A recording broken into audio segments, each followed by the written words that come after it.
Welcome to In 5 Minutes. Our topic is shear stresses.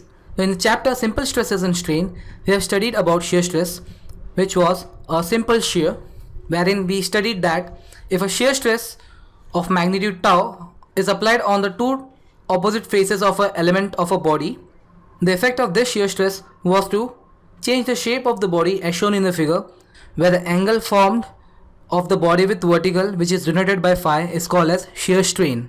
Now in this chapter, we study shear stresses in beams.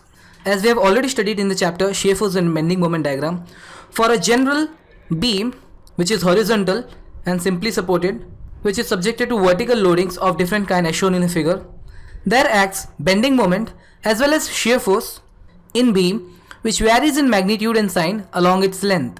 And we get the information of variation of bending moment and shear force from bending moment diagram and shear force diagram respectively.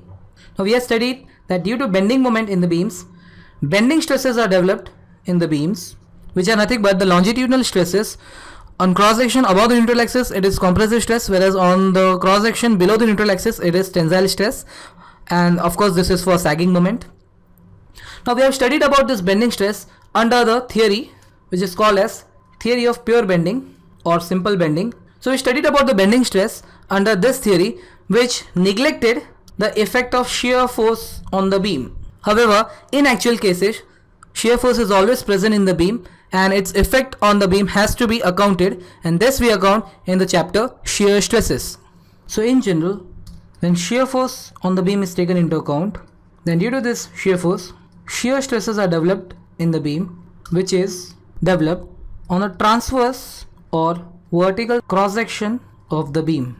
So now let us consider a section XX at some distance from one of the support A on the beam. Now let the shear force at this section be SF.